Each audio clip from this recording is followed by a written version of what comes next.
गांव में विक्रम सिंह नाम के राजा थे जो बहुत ही दानी राजा थे। लेकिन उनकी बस एक शर्त थी, वो किसी को भी दान देने से पहले उससे एक सवाल पूछते।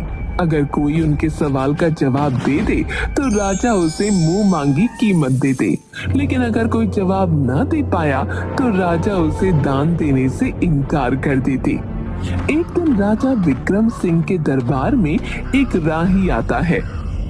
महाराज, मैं एक यात्री हूँ और काफी दूर से आया हूँ। बस मुझे एक रात गुजारने के लिए पास की धर्मशाला में रुकना है, लेकिन मेरे पैसे लुटेरों ने लूट लिए। तो क्या आप मुझे कुछ धन दे सकते हैं? अरे हाँ हाँ, क्यों नहीं भाई, बिल्कुल दे सकता हूँ, लेकिन मेरी एक शर्त है। तुम्हें मेरे एक सवाल का जवाब देना होगा। जी जी महाराज, पूछिए। तुमने कहा कि तुम एक यात्री हो, लेकिन यात्री तो सिर्फ दो हैं। अब बताओ कौन कौन?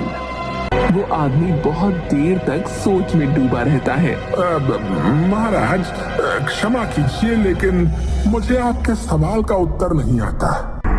तो क्षमा कीजिए, मैं आपकी सहायता नहीं कर पाऊंगा, क्योंकि मेरा नियम है कि जो कोई मेरे प्रश्नों का उत्तर नहीं देता मैं उसे दान नहीं देता।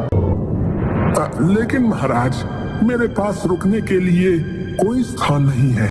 परंतु जो मेरे प्रश्नों का उत्तर नहीं देता मैं उसे दान नहीं देता। रुकिए, मैं आपको दान नहीं दे सकता, लेकिन आप मेरे महल में एक रात के लिए आश्रय ले सकते हैं। आदमी के चेहरे पर मुस्कान आ जाती है। महाराज की जय हो, महाराज की जय हो। लेकिन महाराज, आपने जो प्रश्न पूछा उसका उत्तर तो बता दीजिए। मेरे प्रश्न का उत्तर था सूरज और चांद। उसी राज्य में किशन नाम का एक ब्राह्मण रहता था, जो कि अपने बीवी बच्चों के साथ रहता था। एक दिन ब्राह्मण बहुत परेशान बैठा हुआ था।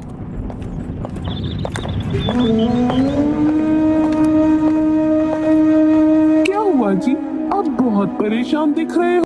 क्या करूं भाग्यवान, हमारी बेटी के ब्याह की तिथि नजदीक है, लेकिन अभी तक पैसों का बंदोबस्त नहीं हुआ है। तो इसमें परेशान होने वाली कौन सी बात है? हमारे राजा बहुत दानवीर हैं, आप उनसे जाकर कुछ मदद ले लीजिए। वो सब तो ठीक है सुलोचना, लेकिन तुम्हें महाराज की आदत के बारे में तो पता ही है। वो दान देने से पहले प्रश्न पूछते हैं, और अगर उसमें से कोई भी उत्तर गलत हुआ तो वो दान देने से इनकार कर देते हैं। वो तो मुझे पता है, लेकिन मुझे आप पर भी पूरा भरोसा है। आपने इतने वेद पुराण पढ़े हैं, मुझे नहीं लगता कि आप उनके सवालों का जवाब नहीं दे पाएंगे। आप जाइए और उनसे कुछ मदद मांगिए। और हाँ, मैं तो कहती हूँ कि आप अजय और विजय को भी ले जाइए। बात तो तुम्हारी सही मालूम पड़ती है। ठीक है, मैं कल सुबह महाराज के पास मदद लेने हेतु जाऊंगा। महाराज, मैं आपके गांव का एक छोटा सा ब्राह्मण हूँ। मुझे अपनी पुत्री के विवाह के लिए कुछ धनराशि की आवश्यकता है। जी जी ब्राह्मण देवता, आपकी सहायता करना तो हमारे लिए बहुत ही सौभाग्य की बात होगी।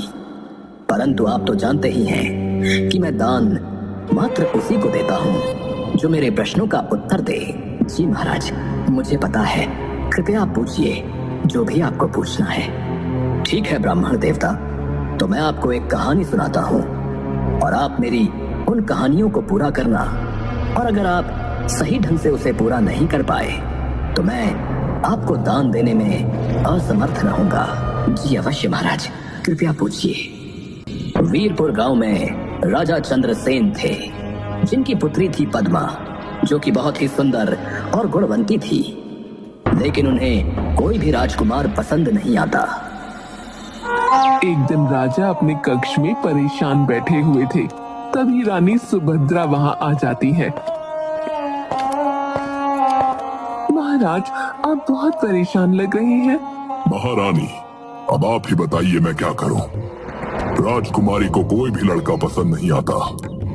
अब उनकी उम्र भी हो गई है। महाराज, आप इतने परेशान ना होइए। हमारी राजकुमारी बहुत समझदार है, उन्हें पता है कि उनके लिए क्या सही है और क्या गलत।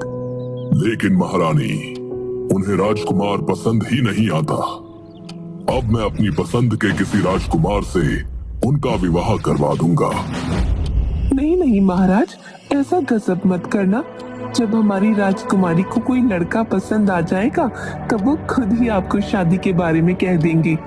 और अगर आपको उनकी ज्यादा ही फिक्र हो रही है तो आप खुद उनसे बात कर लेना।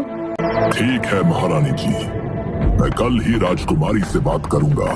राजकुमारी जी, हमने आपको इतने सारे राज्यों के राजकुमारों से मिलवाया, लेकिन आपको उनमें से कोई भी पसंद नहीं आया।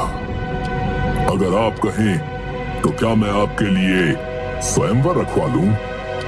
आपको जो भी राजकुमार पसंद आएगा आप उन्हें अपने वर के रूप में स्वीकार कर लेना। नहीं नहीं पिताजी, मुझे स्वयंवर तो बिल्कुल पसंद नहीं है। स्वयंवर में मुझे कैसे पता चलेगा कि किस राजकुमार के अंदर कौन सा गुण है? मुझे जब कोई राजकुमार पसंद आएगा तब मैं आपको बता दूंगी। नहीं नहीं राजकुमारी, अब मैं आपकी एक नहीं सुनूंगा। कल मैं 4 नौजवानों को बुला रहा हूँ। आपको उनमें से जो भी पसंद आए आप उन्हें अपने वर के रूप में